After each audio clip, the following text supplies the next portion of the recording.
격렬한 운동 경기는 직접 하는 것보다는 뒤에서 응원하는 게 훨씬 더 재미가 있습니다.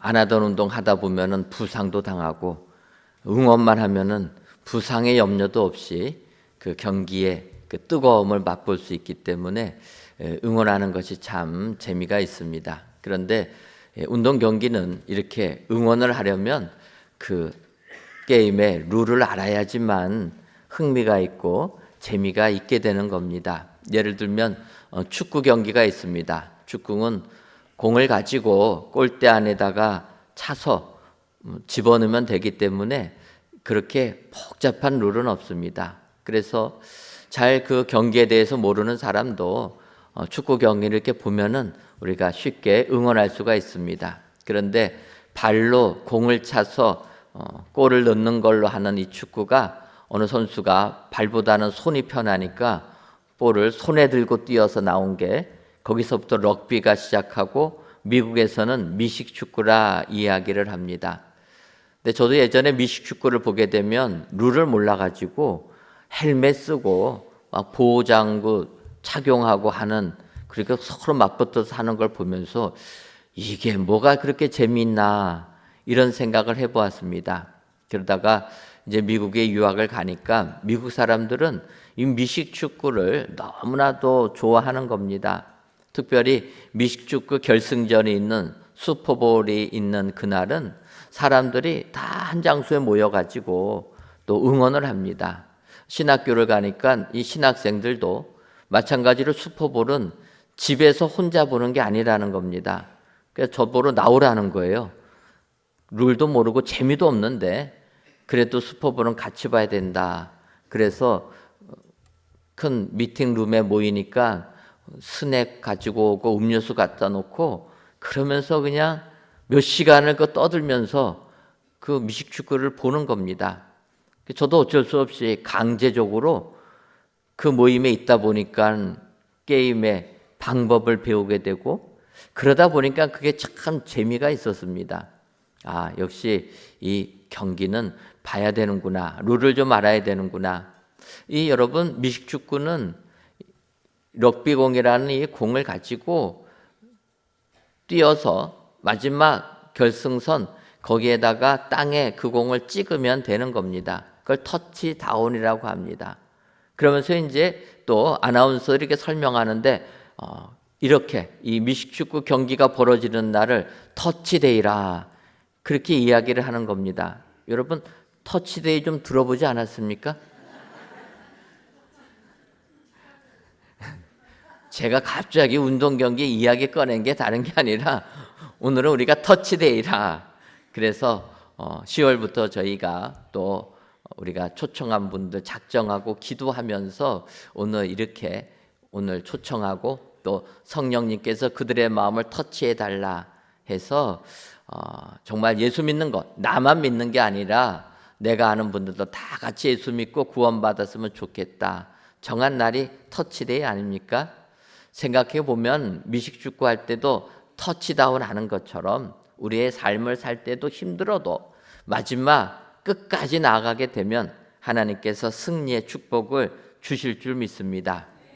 오늘은 빌립보 감옥의 간수부터의 이야기를 가지고 시작하려고 합니다. 이 간수라는 것은 죄인들을 잡는 사람이 아니고 잡아놓은 죄인을 도망가지 못하도록 지키는 역할을 하는 게 간수입니다. 그래서 간수는 어쨌든 죄인들을 잡는 경찰보다는 지키기만 하면 되기 때문에 조금은 수월한 직업이라 평탄한 직업이라 이렇게 볼 수가 있습니다. 빌립보 감옥을 지키던 간수도 여느 때와 마찬가지로 이렇게 그의 삶을 평탄하게 살고 있었습니다. 경찰들이 죄인 잡아갖고 오면 감옥에다가 집어넣고 옥문 잠궈서 그들 그냥 도망가지 못하도록 지키기만 하는 그 일상의 삶을 살고 있었습니다. 그런데 이 감옥에 바울과 실라가 잡혀오면서부터 그의 삶은 큰 어려움을 당하게 되는 겁니다.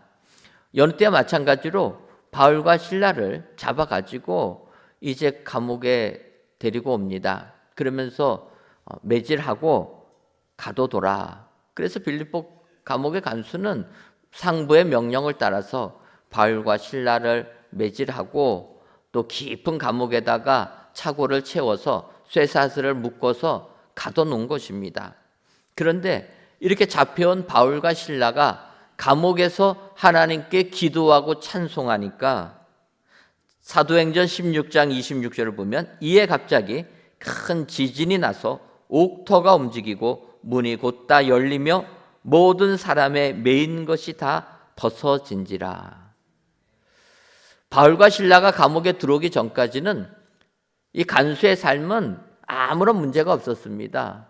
직장에 취직하고 그래서 그 주어진 일에 최선을 다하여서 간수의 역할을 감당할 때 아무런 문제가 없었습니다.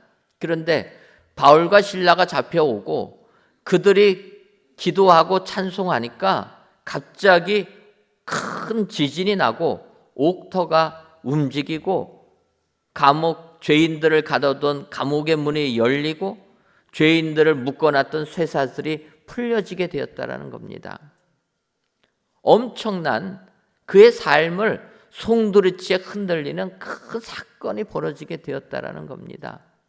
근데 여러분, 이러한 일들은 2000년 전 빌립보 감옥의 간수에만 일어나는 것이 아니라 이 시대를 사는 우리들에게도 통일하게 일어난다라는 겁니다. 내가 이 정도 살았으면 다 됐다, 평안하다 할 때 생각지도 못하는 내 삶에, 내 인생을 송두리째 흔드는 큰 일들이 벌어질 수 있다라는 겁니다. 어떤 분들은 청청병력과 같은 질병에 걸리는 분이 계시는 겁니다. 이렇게 편안하게 살았는데, 은혜롭게 살았는데 생각지도 못한 큰 병이 걸려서 그를 절망하게 만드는 겁니다. 지금까지 사업이 잘 되었는데 내가 잘못한 것이 하나도 없는데 어느 순간 내 사업이 흔들려서 어려움을 겪게 되는 겁니다. 행복하게 살았던, 화목했던 내 가정이 한순간에 문제가 생겨가지고 아픔이 등장하게 될 때 내 삶이 흔들리게 되는 것입니다. 여러분, 이와 같이 내 삶이 뿌리채 흔들릴 때 우리는 어떻게 해야 됩니까? 2000년 전에 빌립보 감옥의 간수도 이런 일을 경험하게 된 것입니다. 큰 지진이 나서 옥터가 움직이는, 삶이 송두리째 흔들리는 어려움이 있을 때 오늘 말씀 보게 되면 빌립보 감옥의 간수는 그 문제에서 해결받아 구원을 받았다, 성경이 이야기하고 있습니다. 오늘 귀한 예배를 드리시는 사랑하는 성도 여러분, 혹시라도 내 삶이 생각지도 못한 어려움을 당하신 분들 안 계십니까? 그렇다면 빌립보 감옥의 간수의 그의 삶의 태도를 배우셔서 승리하시는, 구원을 받으시는 은혜의 모든 성도님들이 되시기를 주님의 이름으로 축원합니다.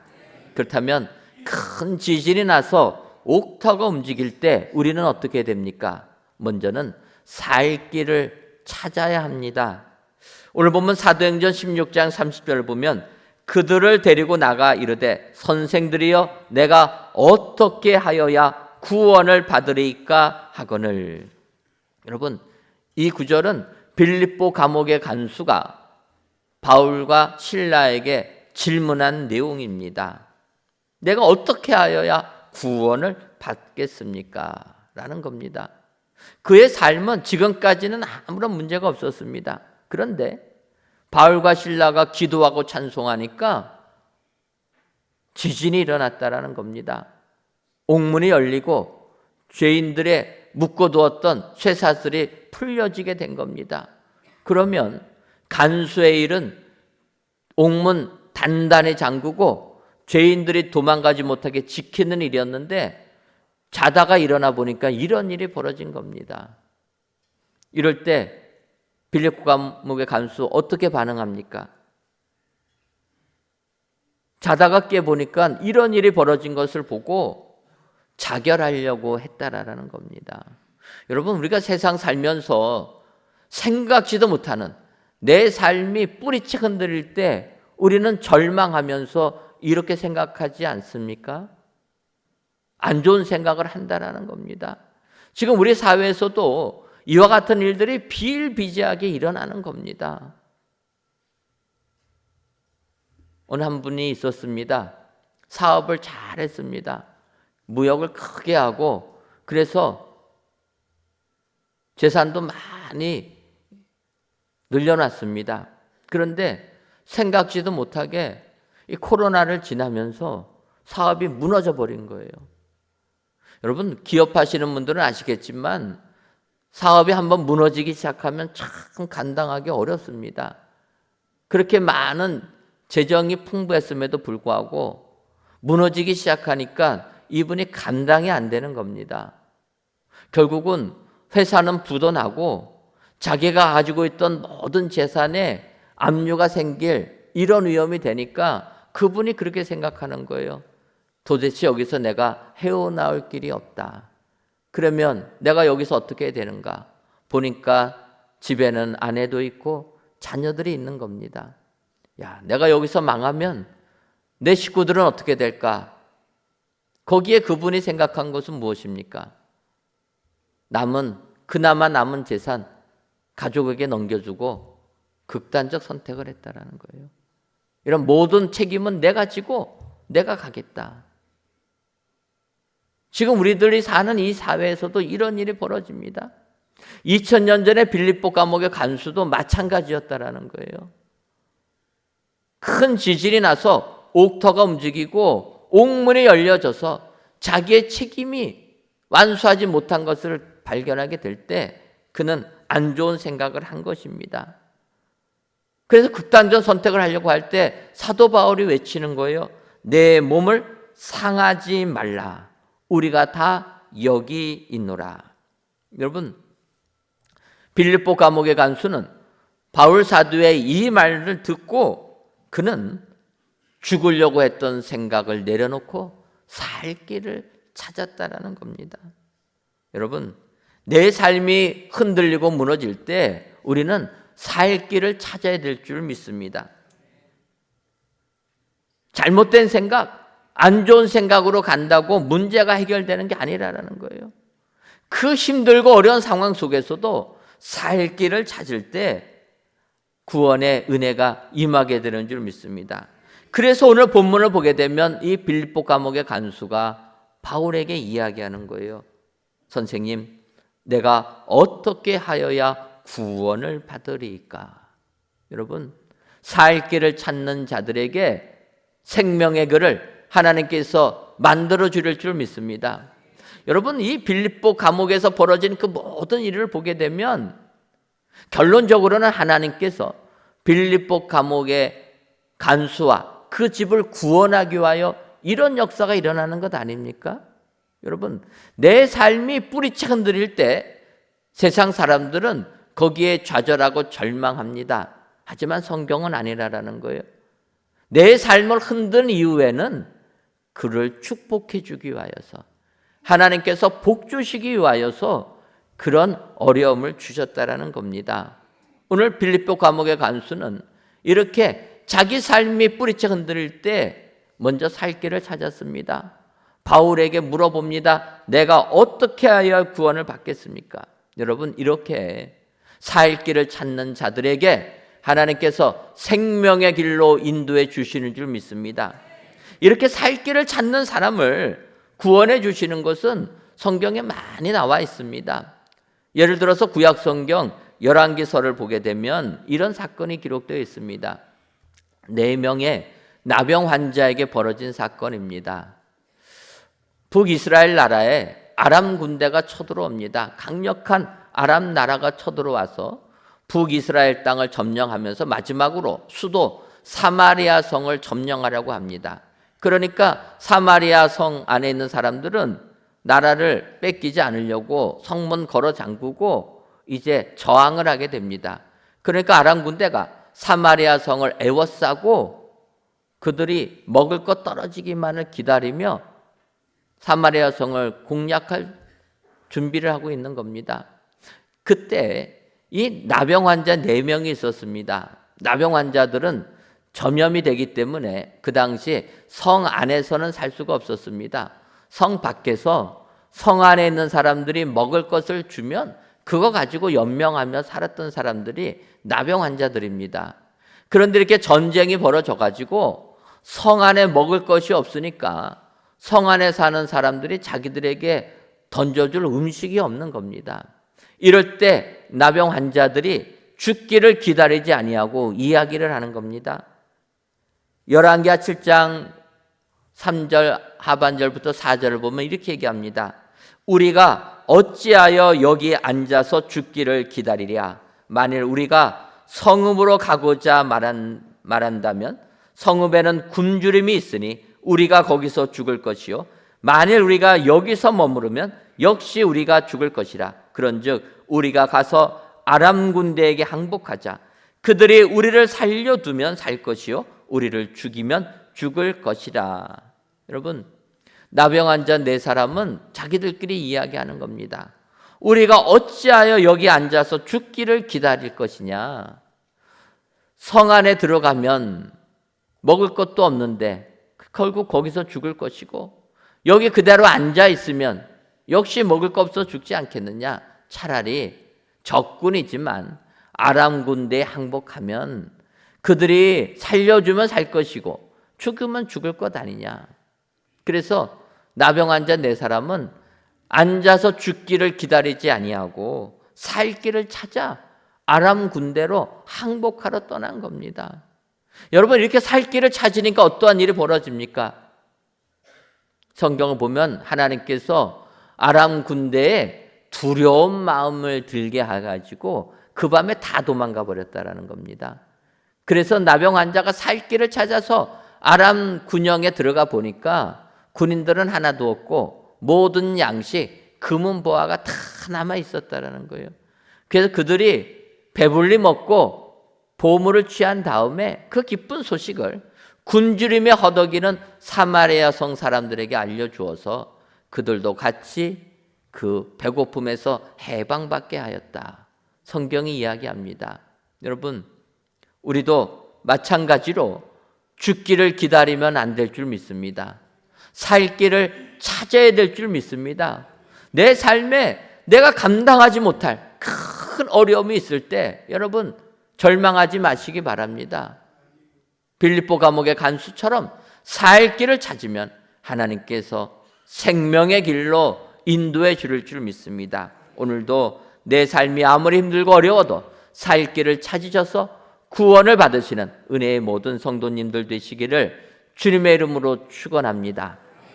다음으로 큰 지진이 일어나서 옥토가 움직일 때 우리는 예수님을 믿어야 합니다. 오늘 보면 사도행전 16장 31절을 보면 이르되 주 예수를 믿으라 그리하면 너와 네 집이 구원을 받으리라 하고.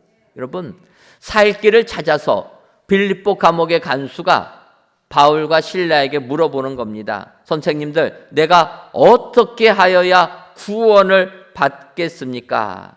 그럴 때 바울이 얘기합니다. 주 예수를 믿으라.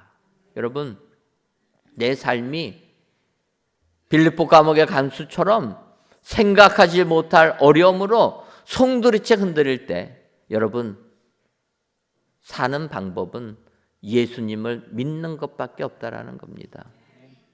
주 예수를 믿으라라는 거예요. 세상 어떠한 것도 우리를 이 고난의 구덩텅이에서 건져줄 수가 없습니다. 오직 예수 그리스도만이 우리를 구원해 주시는 줄 믿습니다.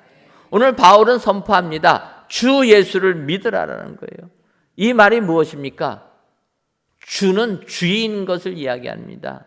예수님이 나의 주인인 것을 믿으라라는 거예요. 인정하라라는 겁니다.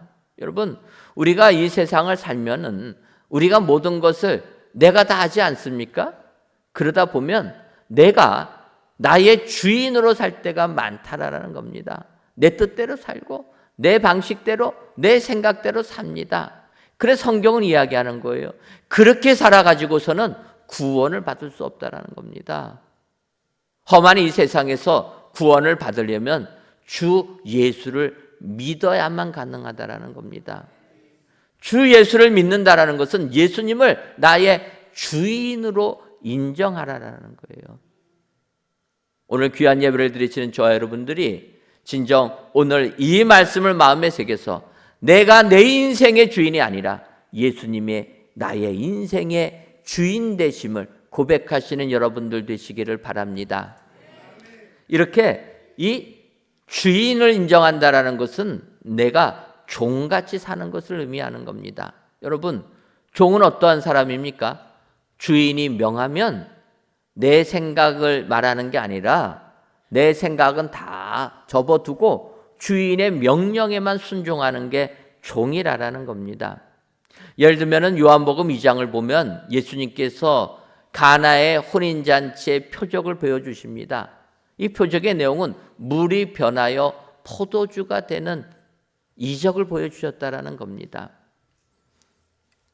성경을 보면 가나라는 동네에 큰 결혼잔치가 벌어졌다라는 겁니다. 잔치가 벌어지니까 포도주를 마시면서 흥을 북돋았던 겁니다. 그런데 포도주가 떨어지게 된 겁니다. 이때 예수님의 어머니가 예수님께 얘기합니다. 잔치집에 포도주가 떨어졌으니 너가 이 문제를 좀 해결해라. 그때 예수님께서 그 잔치집에 있는 종들에게 명합니다. 너희들은 가서 물을 떠다가 항아리 6에 있는 데다가 물을 가득 채우라. 예수님이 이야기합니다. 종들은 예수님이 명하니까 순종해서 물을 떠다가 항아리에다가 가득 아구까지 채웁니다. 그리고 나서 주님이 말씀하는 겁니다. 이제 아구까지 다 찬 이 항아리에 찬 물을 떠다가 포도주로 연회장에게 드리라라는 겁니다. 여러분, 이 종들은 정말로 종의 역할을 다한 겁니다. 사실 그들은 자기들이 맹물을 갖다가 항아리에 부은 사람입니다. 그런데 주인이 명하는 겁니다. 이 항아리에 담긴 물을 떠다가 포도주로 주라라는 거예요. 여러분, 우리 같으면 할 수 있겠습니까? 내가 직접 물을 부었는데 그 물을 포도주인 양 갖다 주라 명할 때 순종할 수 있겠습니까? 이거는 내가 분명히 물을 부었는데, 맹물을 부었는데 이게 어떻게 술이 될 수 있느냐? 그런 거는 말하지 말라. 명령 내리지 말라. 그렇게 말하지 않겠습니까? 그런데 가나의 혼인잔치에 있던 종들은 예수님이 명하니까 그대로 그 물을 떠다가 포도주로 연회장에게 드렸다라는 겁니다. 그때 성경이 뭐라고 얘기합니까? 요한복음 2장 10절을 보면 말하되 사람마다 먼저 좋은 포도주를 내고 취한 후에 낮은 것을 내거늘 그대는 지금까지 좋은 포도주를 두었도다 하니라 하면서 칭찬했다라는 겁니다. 여러분, 물이 변하여 포도주가 되는 이 놀라운 이적은 종들이 예수님의 말씀에 순종해서 맹물 떠다가 연회장에게 포도주로 바칠 때 포도주로 변하게 되었다라는 겁니다. 바로 예수님을 주인 삼는 것이 이와 같다라는 거예요. 우리는 주인의 명령에 순종하는 자이다. 주님이 말씀하시면 이제는 내가 나의 인생의 주인같이 살았지만 이제부터는 예수님이 내 인생의 주인이십니다. 주님이 말씀하시면 순종하겠습니다. 이러한 예수님을 믿는 것이 구원의 길이라는 겁니다. 더 나아가서 주 예수를 믿으라고 하지 않습니까? 이 예수님은 어떤 분입니까? 이런 분을 믿으라는 거예요. 예수님은 하나님의 아들로서 이 땅에 태어나신 분이라는 겁니다. 그리고 그 이 땅에 오신 예수님은 우리의 죄를 대신 지셔서 십자가의 죽음을 당하신 분이라는 겁니다. 그런데 세상 사람들은 조롱할지 몰라도 십자가를 지신 예수님은 사흘 만에 부활하셔서 신령한 몸으로 변화가 되셨다. 그래서 그 예수님 우리에게 영적인 세상을 보여주신 분이라. 이 예수님을 믿으면 우리도 예수님처럼 영원한 생명의 축복을 받게 된다. 오늘 성경이 말씀하고 있다라는 것입니다. 오늘 귀한 예배를 드리시는 사랑하는 성도 여러분, 주 예수 그리스도를 믿으시기를 바랍니다. 내 삶이 흔들릴 때 예수님 믿으면 구원을 받는다. 성경이 분명하게 약속해 주시는 줄 믿습니다. 혹시라도 내 삶이 생각하지 못한 고난으로 어려운 경우 가운데 있다라면 주 예수 그리스도를 믿으셔서 구원함을 받으시는 은혜의 모든 성도님들 되시기를 주님의 이름으로 축원합니다. 마지막으로 큰 지진이 나서 내 삶이 송두리째 흔들릴 때 하나님의 말씀을 들어야 한다는 겁니다. 오늘 보면 사도행전 16장 32절을 보면 주의 말씀을 그 사람과 그 집에 있는 모든 사람에게 전하더라. 바울이 주의 말씀을 전하니까 그들이 그 말씀을 듣고 예수님을 믿고 세례까지 받게 되었다. 이렇게 성경이 이야기하는 겁니다. 따라서 내 삶이 흔들릴 때 우리는 하나님의 말씀을 들어야 하는 줄 믿습니다.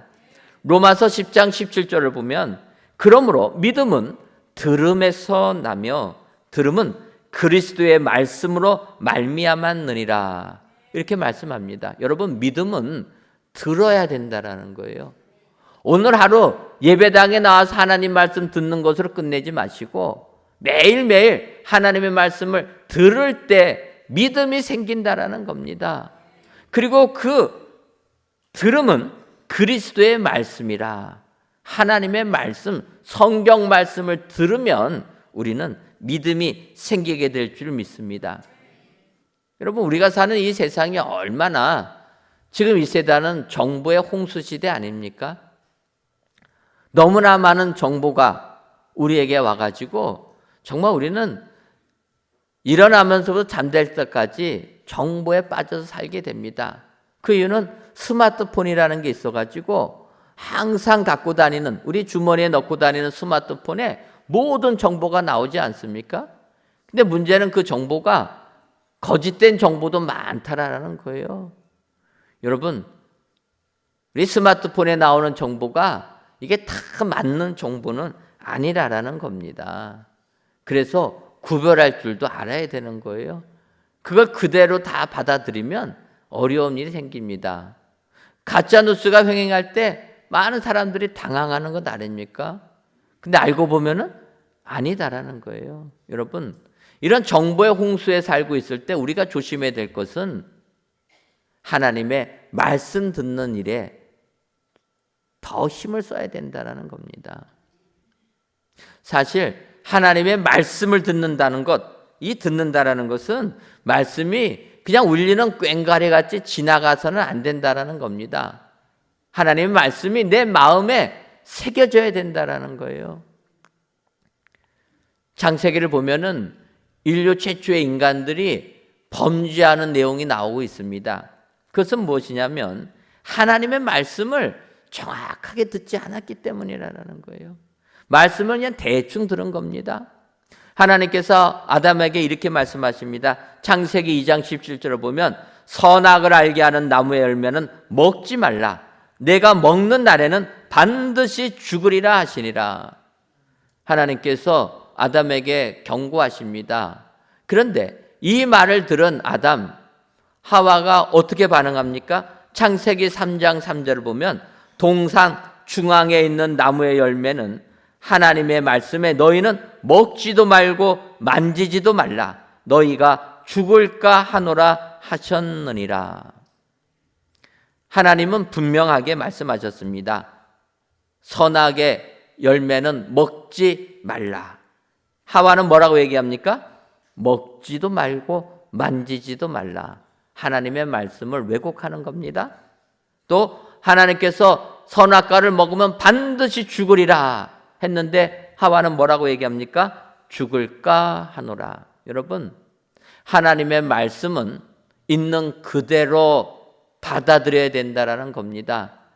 하나님의 말씀은 있는 그대로 내 마음판에 새겨야 된다라는 겁니다. 하나님의 말씀을 내가 들을 때 우리에게는 구원의 축복이 임하게 되는 줄 믿습니다. 오늘 생명터치 주일을 맞이하여서 귀한 예배를 드리시는 사랑하는 성도 여러분, 혹시라도 2000년 전 빌립보 감옥의 간수처럼 평안했던 내 삶이 뿌리째 흔들리는 이러한 상황은 없으십니까? 혹시라도 내 삶이 뿌리째 흔들리는 역경이 있다라면 빌립보 감옥의 간수를 배우시기를 바랍니다.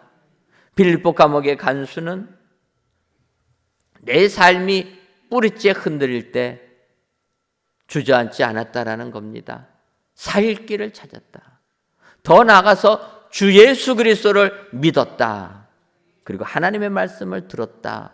성경이 이야기하고 있습니다. 오늘 이 귀한 예배를 드리신 저 여러분들이 빌립보 감옥의 그 간수의 모습을 그대로 배우셔서 주 예수 그리스도를 믿음으로 말미암아 구원의 축복을 받으시는 은혜의 모든 성도님들이 되시기를 주님의 이름으로 축원합니다. 기도하겠습니다. 하나님, 저희들의 지난 7주 동안 기도하고 기도했던 112사 생명터치 주일을 맞이하여 이 시간 성전에서 또는 각 예배 초소에서 귀한 예배를 드리게 하시니 감사합니다. 이 예배를 기뻐 받아 주옵시고 모든 예배자들 위해 성령님의 만져주심의 은혜가 충만하게 하여 주옵소서. 이 시간 큰 지진이 나서 옥토가 움직일 때이라는 제목으로 주시니 감사합니다. 우리는 이 세상을 살다 내 삶의 기반이 뿌리째 흔들리게 되면 절망을 하게 됩니다. 낭망을 하게 됩니다. 하지만 이때 빌립보 감옥의 간수처럼 예수님을 믿는 저희들 되게 하여 주옵소서. 찰 길을 찾게 하여 주옵소서. 하나님의 말씀을 들어서 구원함을 받는 은혜의 모든 성도님들 되게 하여 주옵소서. 그리하여 흔들리는 세상 속에서 피난처이신 예수를 믿어 안전하게 행복하게 살아가는 우리 모두가 되게 하여 주옵소서. 예수님의 이름으로 기도하옵나이다. 아멘.